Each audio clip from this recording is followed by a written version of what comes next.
Mark had planned to sleep before midnight because he did not want to feel the weight of Christmas for too long. The day had already felt slow and heavy. The city outside his window was bright and noisy, but his small apartment felt quiet like a closed room in a busy world.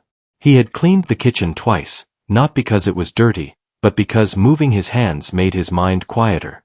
He had folded Lily's little blanket, even though she was not here. He had arranged the 2 small gifts he bought for her in a neat line under the tree, even though she would open them at her grandparents' house. He kept telling himself that being alone for one night was not a big thing. He told himself he was a strong father and strong people did not complain.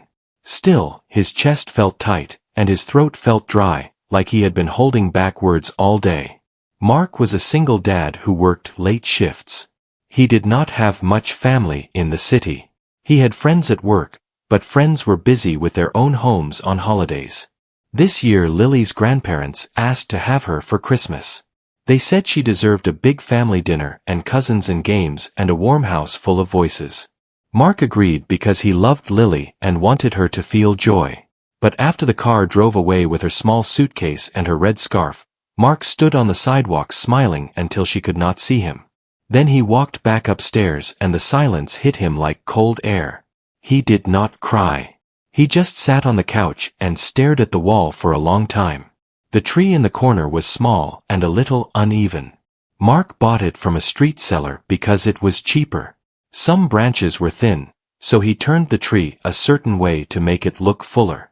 The lights were soft and warm, but they did not fill the room like he wished they could. On the table was a picture of Lily from last summer. She was holding an ice cream cone, smiling wide, with a bit of melted chocolate on her hand.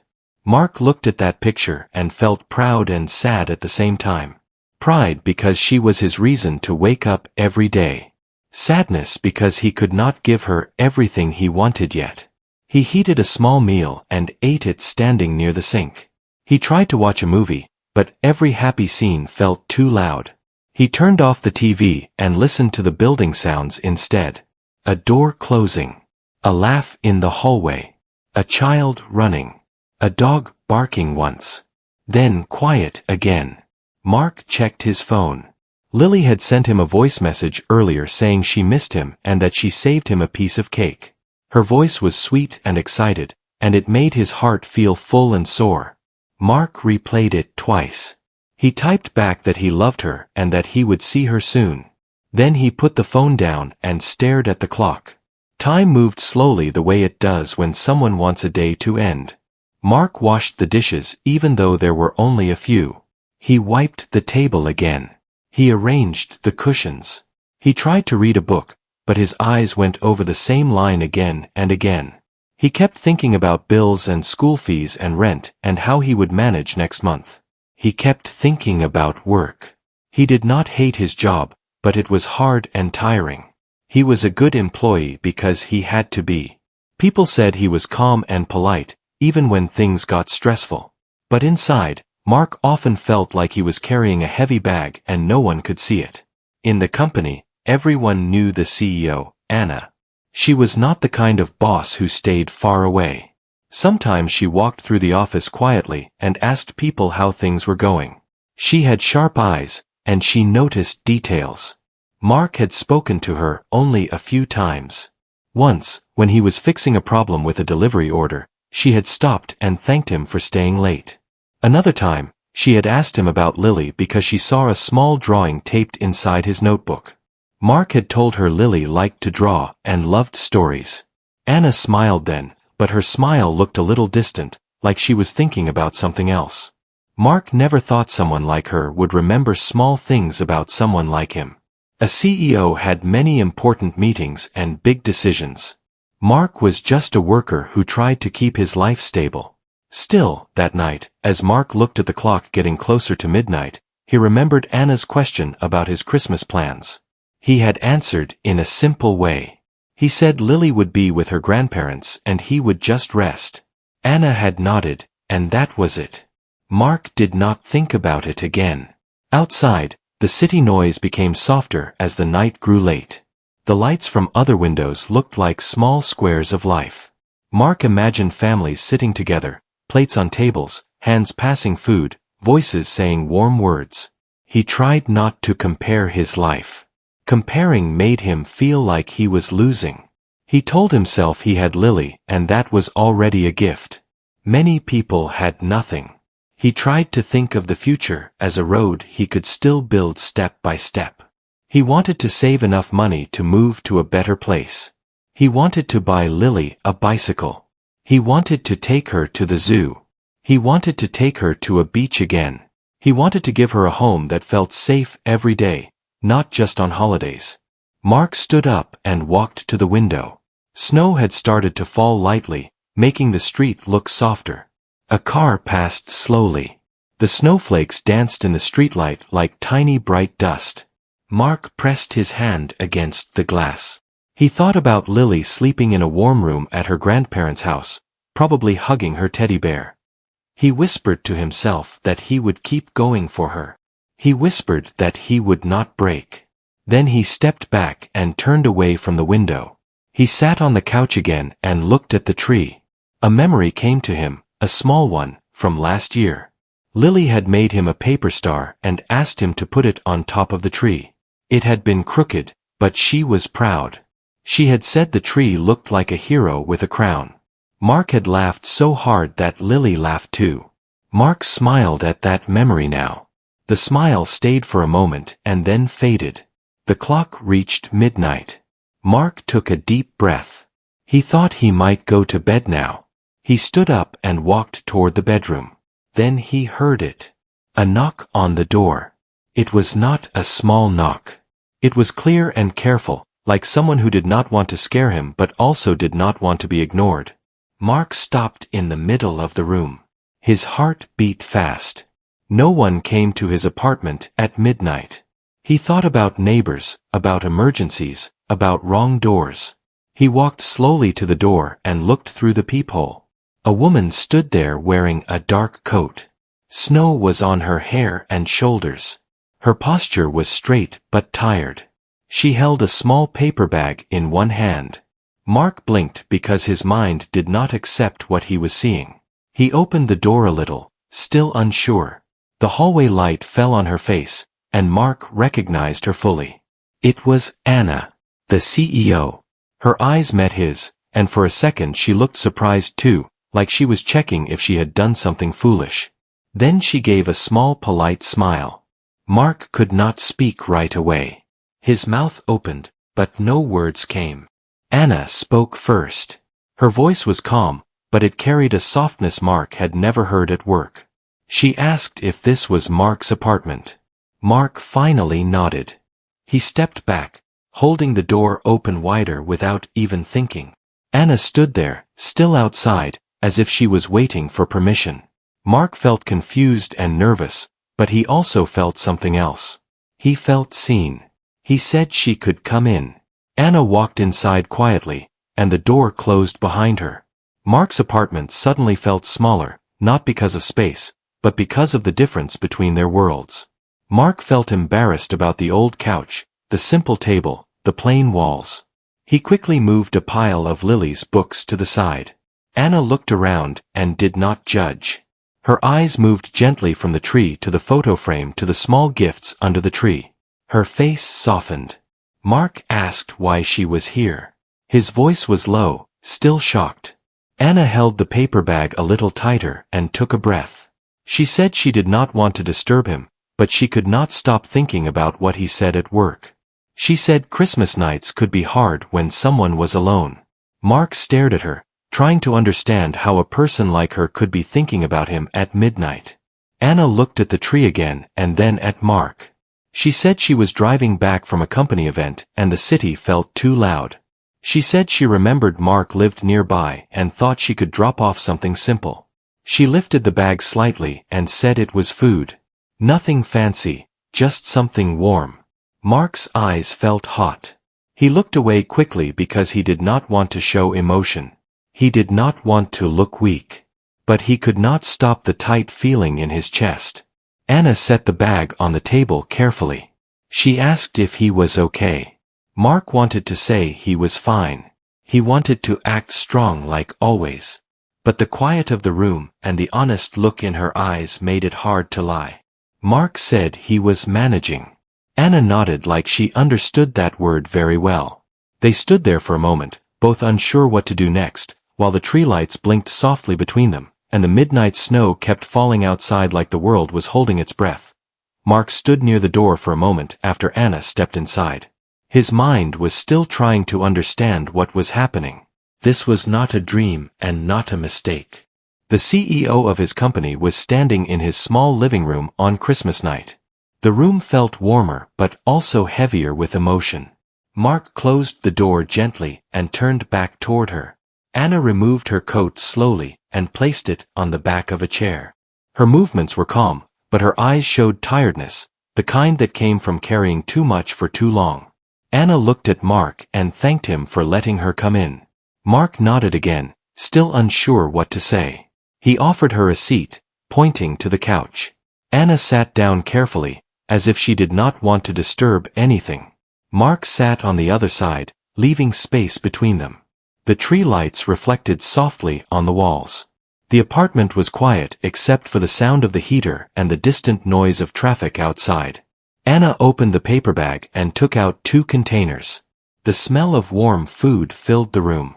Mark realized he had not eaten properly all evening. His stomach tightened, not just from hunger, but from the unexpected care in front of him. Anna placed the containers on the table and said she hoped he liked simple food. Mark said anything warm was good. His voice sounded rough to his own ears. They ate slowly, sitting across from each other. For a while, neither of them spoke. The silence was not awkward. It felt gentle, like a pause both of them needed. Mark noticed small details about Anna that he had never seen at work. She looked less formal without her sharp jacket and confident walk. Her shoulders looked tense, like she was used to holding herself strong even when she was tired. After a few minutes, Anna spoke. She said she did not usually visit employees, especially at night. She said tonight felt different. Mark listened closely. He did not interrupt. Anna explained that Christmas had always been a strange time for her. She said success did not protect someone from loneliness. She said sometimes it made it worse. Mark understood that feeling more than he expected. Mark told her about Lily. He talked about how she loved drawing and how she asked many questions about the world. He talked about school mornings and packed lunches and bedtime stories. His voice softened as he spoke. Anna listened with full attention. She smiled when Mark described Lily's laugh. She asked simple questions, not polite ones, but real ones. Mark felt like she truly wanted to know. Mark then spoke about work. He said he was grateful for his job, but it was not easy. He said being a single dad meant every decision mattered. He could not fail. Anna nodded. She said she respected people who carried responsibility quietly. She said many people spoke about strength, but few lived it daily. Mark felt his chest tighten again. He was not used to being seen that way. Anna looked around the apartment again. She noticed the gifts under the tree and the photo frame. She asked if Lily would open the gifts tomorrow. Mark said Lily was with her grandparents but would open them when she returned. He said he wanted her to feel that Christmas waited for her too. Anna smiled gently. She said that was a beautiful thought. As the night went on, the conversation grew easier. They spoke about small things. About the city. About favorite foods. About childhood memories that felt far away now. Anna shared that she grew up moving from place to place. She said stability was something she learned to create for others before she learned it for herself. Mark listened carefully. He realized that Anna carried her own weight, just in a different shape. The clock moved quietly toward 1 in the morning. Neither of them mentioned the time. Outside, the snow fell thicker, covering the streets and softening the world. Mark felt something he had not felt all day. Peace. Not happiness and not excitement, but calm. He did not feel alone in his own home anymore. Anna looked at Mark and said something that stayed with him. She said loneliness did not mean failure. She said it often meant someone had given too much of themselves without asking for enough in return. Mark thought about that. He had never seen his life that way. He always thought he was just behind, just not enough yet. Her words shifted something inside him. Mark stood up to clear the table. Anna offered to help, but Mark said it was fine. As he washed the dishes, he realized his hands were steady. His thoughts were quiet. He felt grounded. When he returned to the living room, Anna was looking at the tree again. She touched one ornament lightly and said it reminded her of something from her childhood. She did not explain more, and Mark did not ask. Before leaving, Anna took out a small wrapped box from her bag. She placed it near the tree. She said it was not expensive and not important. She said it was just something she wanted him to have.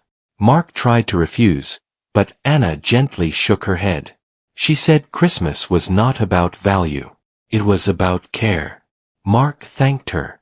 The words felt small compared to what he felt, but they were honest. Anna stood up and put her coat back on. She looked at Mark with a soft smile. She said she was glad she came. She said she hoped he would remember that he was not alone in the world, even on quiet nights. Mark walked her to the door. As she stepped into the hallway, Anna turned back once more. She said Lily was lucky. Mark felt his eyes burn, but he smiled. He watched Anna walk away down the hall. The door closed softly. Mark stood still for a long moment. The apartment was quiet again, but it was a different kind of quiet. It felt full instead of empty. He walked back to the living room and sat on the couch. He looked at the tree and the small gift beneath it. He took a deep breath. For the first time that night, Mark felt ready to sleep. He felt tired in a good way. He felt like the world had reached out to him when he least expected it. He did not know what the future held. He did not know if anything would change tomorrow. But he knew one thing. Christmas had not passed him by. It had found him in a quiet room, through an unexpected knock, and it had left him with warmth he would carry forward. Morning came slowly, as if the city itself was tired from the long night. The snow outside had turned the streets into a soft white blanket. Mark woke up before his alarm, not because he was restless, but because his mind was quiet for the first time in many weeks. He sat up on the couch where he had fallen asleep and looked around the living room. The tree lights were still on, glowing gently, and the small wrapped gift Anna left was still under the tree. For a few seconds, Mark wondered if last night had been real. Then he remembered Anna's tired eyes, her careful voice, and the smell of warm food that filled his apartment. It was real. Mark stood up and stretched his back. The room was cold, but his chest felt warm. He walked to the tree and stared at the gift. He did not rush to open it. He wanted to treat it with respect, because it was not just a thing. It was a moment. It was proof that someone noticed him. Mark sat down on the floor near the tree, took a deep breath, and opened the wrapping slowly. Inside was a plain notebook with a strong cover. It looked simple but thoughtful, like it was chosen with purpose. Mark opened the first page and found a small note in neat handwriting. The message was short. It said that some days felt heavy, but writing could help carry the weight. It also said that Lily deserved a father who did not forget his own dreams. The note ended with a simple holiday wish and Anna's name. Mark stared at the words for a long time. His eyes became wet, but he did not feel ashamed. The tears were not only sadness. They were relief. Mark placed the notebook on the table and made coffee. He stood by the window while the coffee brewed. Outside, kids were throwing snow at each other and laughing. Mark watched them with a soft smile. He thought about Lily and how she would love to run in the snow. He wished she was here, but he did not feel empty like last night. He felt connected, even from far away. Mark checked his phone and saw a message from Lily. She wrote that she woke up early and wanted to show him the gifts. She sent a short video of herself smiling beside a big breakfast table. Mark's heart lifted. He called her quickly. Lily answered with excitement, speaking fast, telling him about pancakes, about her grandparents, about the funny sweater her uncle wore. Mark listened, laughing gently. He told her he missed her. Lily said she missed him too and asked if he was lonely. Mark paused, then answered honestly but softly. He said he was a little lonely, but he was okay. Lily said she loved him and that she would come home soon. Mark promised to make hot chocolate when she returned. Lily cheered and then ran off to open another gift. After the call, Mark looked at the notebook again. Anna's note made him think about his own life. He had been surviving for so long that he forgot what it meant to dream. His dreams used to be simple. He wanted to build something stable. He wanted to learn new skills and get a better position. He wanted to create a future where Lily never had to feel the stress he felt. But the daily pressure of bills and work had pushed those dreams into a corner. Mark decided he would use the notebook. He opened it and wrote the date at the top of the first page. He wrote a few lines about last night. He wrote about the knock at midnight. He wrote about how it felt to be seen. He wrote about Lily's laugh and how he wanted to hear it more often. The writing did not solve his problems, but it made his thoughts clearer. Mark felt like he was holding the steering wheel of his life again, even if the road was still hard. Later that afternoon, Mark received a work message in a group chat. Some staff were talking about the company holiday event. Someone mentioned how the CEO left early. Another person joked that she probably went home to a big mansion and a warm fireplace. Mark stared at that message and felt something stir inside him. People did not understand Anna. They saw her title and assumed her life was perfect. Mark now knew she carried loneliness too. Different from his, but still real. He felt protective in a quiet way, not in a dramatic way, but in a human way. Mark spent the rest of the day cleaning the apartment again. This time it was not nervous energy. It was preparation. Lily would come home tomorrow evening, and Mark wanted the place to feel warm. He put fresh sheets on the bed, arranged Lily's books neatly, and placed her favorite stuffed toy on her pillow. He even found a small red ribbon and tied it to the tree, just to make it look brighter. The small changes made him feel like he was building joy from little pieces. That evening, Mark went to a small corner store and bought hot chocolate mix and marshmallows. The cashier wished him a happy holiday. Mark returned the wish with a real smile. While walking back, he saw Anna's car at a red light down the street. He recognized it because he had seen it in the office parking lot. For a second, he wondered if he should wave, but the street was busy and she did not look in his direction. The light changed and the car drove away. Mark stood there watching the taillights fade into the snow. The next day at work, the office was quiet. Many people were still on holiday break. Mark came in early because he needed the overtime hours. He expected to go through his tasks silently like always. But near mid-morning, he saw Anna walking into the office. She looked different again, like she had put her armor back on. Her hair was neat, her coat was sharp, and her expression was calm. She walked through the hallway with steady steps, speaking to an assistant. Mark's heart beat faster. He did not want to act strange. He did not want to embarrass her. He focused on his work and tried to keep his face normal. But as Anna passed by his section, she slowed down slightly. Her eyes met his for a moment. It was not a long look. It was quick, private, and careful. She gave the smallest nod, almost like a silent greeting that only Mark could notice. Mark returned the nod, feeling something deep in his chest. The office was full of people, but that tiny moment made him feel like last night was not a dream.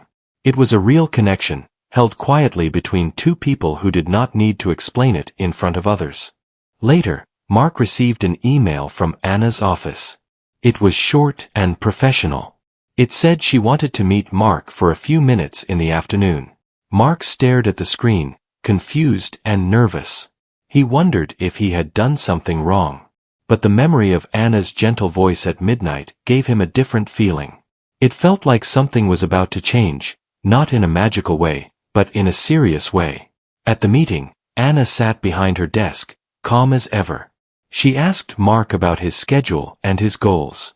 Mark answered carefully. Anna then asked if he had ever considered training for a higher role. She said she had noticed his reliability and his problem-solving. She said the company needed people who were steady, and she believed Mark had that quality. Mark's mouth went dry. He had wanted this kind of chance, but he never believed it would come. He asked if she was serious. Anna nodded. She said she did not give opportunities as gifts. She gave them as investments. She said she wanted to offer him a development program. It would mean learning new systems, having flexible hours sometimes, and maybe moving into a better position within months. Mark felt his hands tremble slightly, but he kept his voice steady. He thanked her and said he would work hard.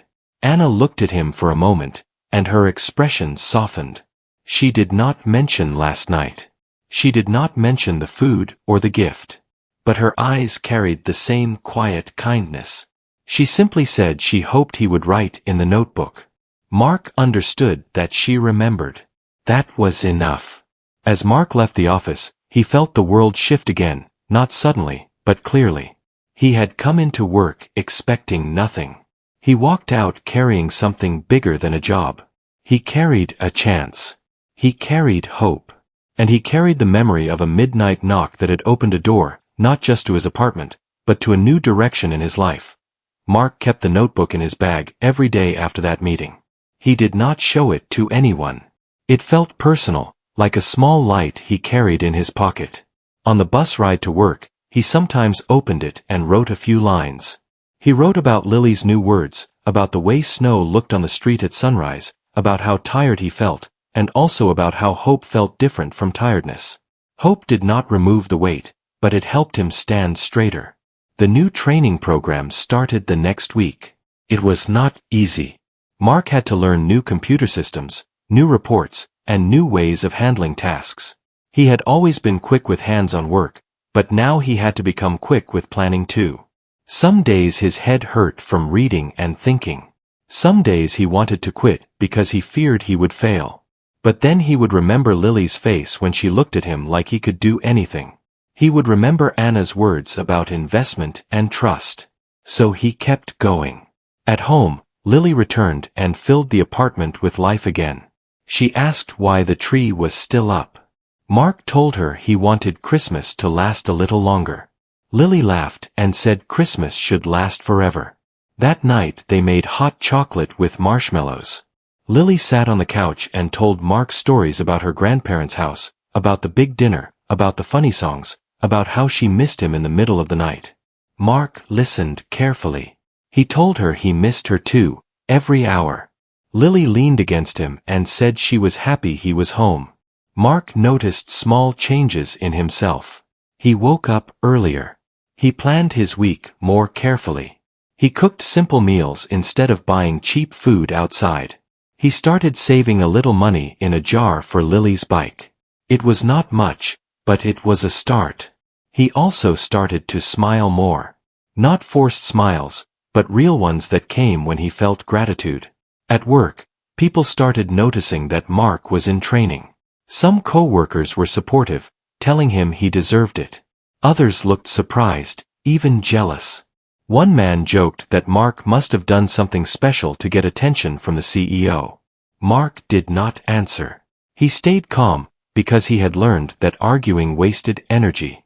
He knew the truth. The truth was simple. He worked hard and stayed steady when others panicked.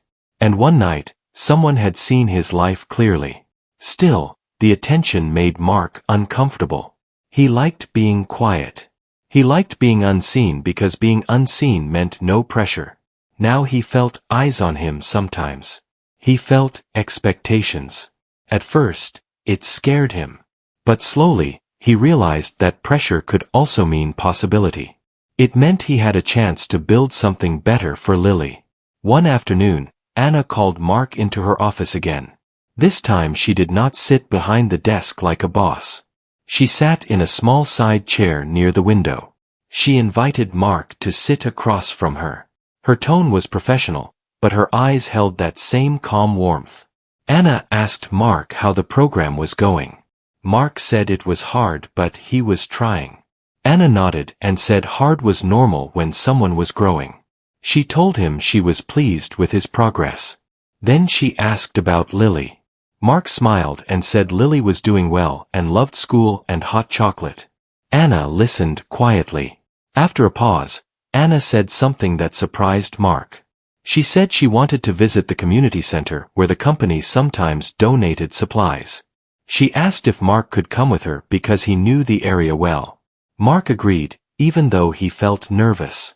Going anywhere with the CEO felt serious. But Anna explained that she did not want a big team or cameras. She wanted to see things directly. 2 days later, Mark rode in Anna's car to the community center. The ride was quiet at first. The city moved past the windows, busy and gray. Anna kept her eyes on the road. Mark sat carefully, hands on his knees, unsure if he should speak.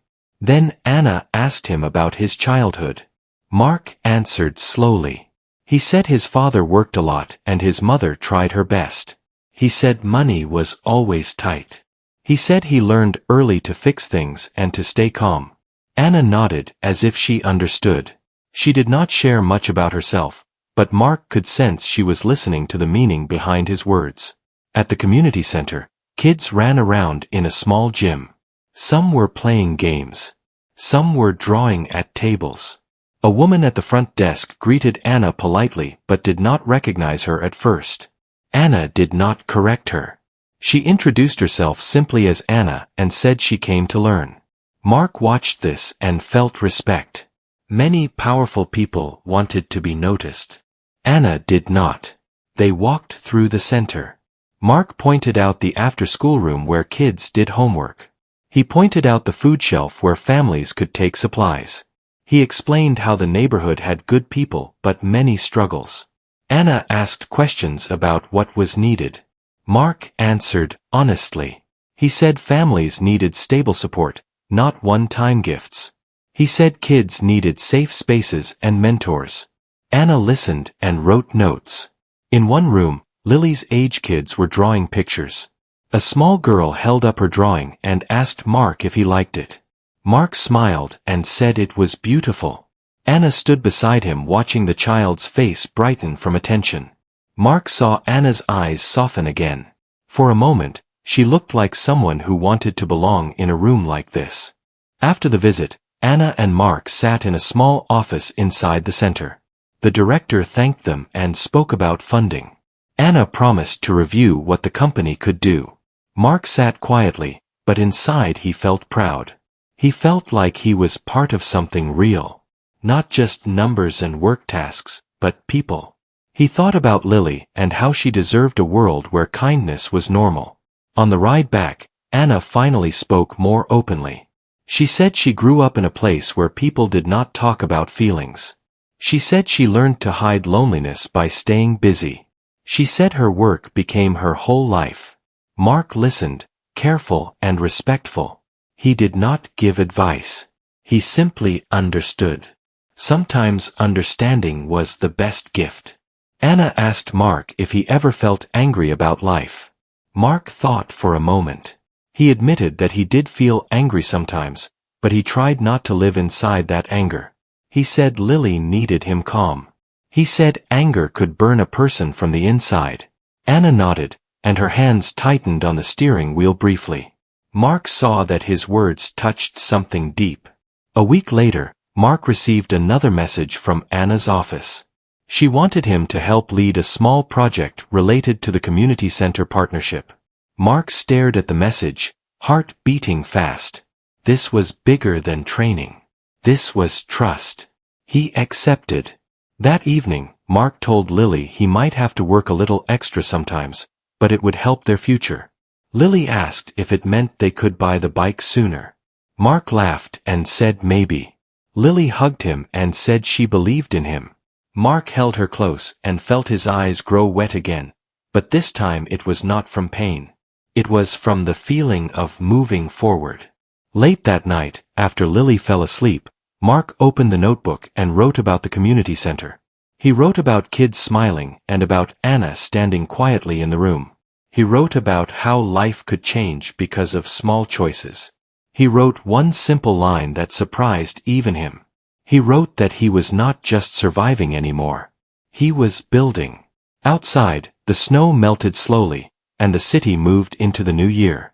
Mark did not know what challenges would come next. But he knew he had a direction. He had Lily. He had a chance.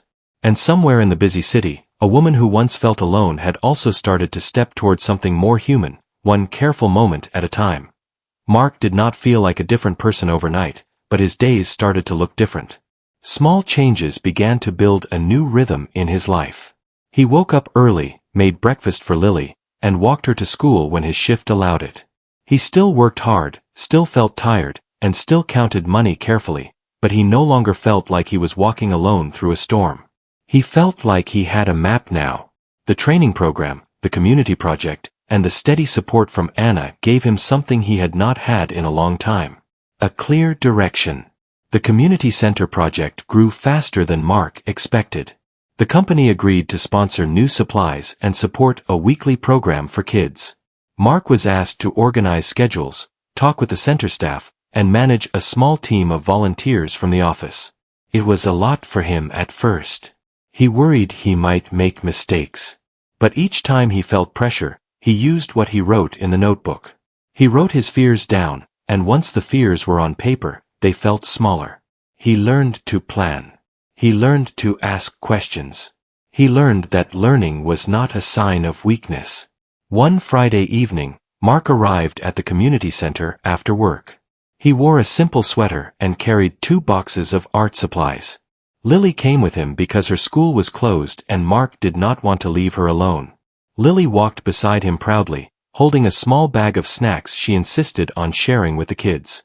When they entered the center, children rushed around, laughing and calling each other's names. Lily's eyes widened. She loved places with energy. She loved new friends. Mark felt nervous bringing her into his work life, but he also felt proud. He wanted Lily to see him doing something meaningful. The director greeted Mark warmly and introduced Lily to a few kids her age. Lily started talking fast, asking questions, smiling like she belonged there. Mark watched her and felt his heart soften. He had always worried that his struggles would make Lily's world smaller. Seeing her now, he realized her world could still be big because love made space. That evening, the volunteers arrived one by one. Some were co-workers Mark knew well. Some were people who barely spoke to him at the office. Mark greeted them politely and handed out tasks.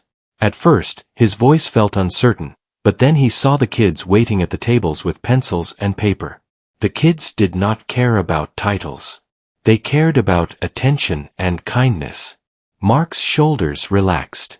He remembered why he was here. A little later, the door opened again. Mark looked up and froze. Anna walked in wearing a simple coat, no fancy look, no big entrance. She carried a bag of books in one hand. For a second, Mark wondered if he should act formal, but Anna gave him a quiet nod. She looked around and smiled at the kids. She blended into the room like she wanted to be part of it, not above it. Lily noticed Anna immediately because Lily noticed everything. Lily walked up to Mark and asked who that lady was. Mark hesitated. He did not want Lily to feel nervous around someone important. He leaned down and told Lily that Anna was someone from his job who helped with the project. Lily looked at Anna, then looked at Mark, then smiled as if she understood something without being told. Lily walked straight toward Anna with the confidence only a child could have. She introduced herself and said she liked the books Anna brought. Anna's face changed in that moment. Her eyes softened, and her mouth formed a real smile, not a polite one. She bent down slightly and asked Lily what kinds of stories she liked. Lily said she liked stories about brave people and kind animals and funny adventures. Anna listened like Lily was the most important person in the room. Mark watched them and felt a strange mix of emotions. He felt grateful. He felt protective. He also felt a quiet sadness for Anna, because he could see how much Anna needed moments like this too. Anna did not look lonely in that room. She looked present. The program started. Kids sat at tables, drawing, and reading. Volunteers helped them with small tasks. Mark walked around checking supplies and making sure everyone was comfortable. Anna sat at a table with a few kids, helping them read. Lily sat near her, showing her drawings proudly. Mark could not stop glancing over, not because he doubted anything, but because it felt unreal that his life had brought these two worlds together. His small apartment and midnight knock had led to this room full of light. After the session ended, parents arrived to pick up their children. The center grew quieter. Volunteers began packing supplies. Lily helped too, moving crayons into boxes like it was a big job. Mark thanked everyone and felt tired in a good way. When the room finally cleared, Anna walked toward Mark. She told him the program was strong and the kids clearly needed it. She praised his planning and his calm leadership. Mark thanked her and said he was still learning. Anna said learning was the point. Then the director approached Anna and Mark with a serious face. He explained that the center had been struggling with funding longer than expected. He said the program could help many children, but without steady support, it might not last. Mark felt his stomach tighten. He had worked so hard for this. He did not want it to fade. Anna listened carefully and asked direct questions. She did not promise quickly. She did not speak like a person trying to impress. She spoke like a person trying to solve a real problem. On the drive back, Mark and Lily sat in the back seat because Anna insisted on giving them a ride. Lily chatted non-stop about the kids and the drawings and how she wanted to come again. Anna listened and asked Lily about school. Mark watched from the side and felt warmth grow again. Lily's voice filled the car like music. When they reached Mark's building, Lily fell asleep against Mark's shoulder. Mark carried her upstairs. Anna followed behind quietly, helping with the bags. At the apartment door, Mark thanked Anna again. Anna looked at Lily sleeping and asked if Mark needed help with anything else. Mark shook his head, but he hesitated. He did not want to cross a line. Still, he said something honest. He said the center mattered to him. He said the kids mattered. He said he wanted to make sure it lasted. Anna nodded slowly. She said she would not let the project become a short moment that disappeared. She said if the company supported it, it would be done the right way. Mark believed her. Before leaving, Anna paused and looked at Mark carefully. She told him something he did not expect. She said that night on Christmas, she was not trying to be heroic. She said she knocked on his door because she could not bear her own silence. She said she was tired of being surrounded by people but feeling alone. She admitted that Mark's simple honesty at work made her think about her own life. Mark listened quietly. He did not judge her. He did not try to fix her. He just heard her. Mark then said something important too. He said he had spent years thinking he had to carry everything alone. He said the midnight knock taught him that help could arrive if a person allowed it.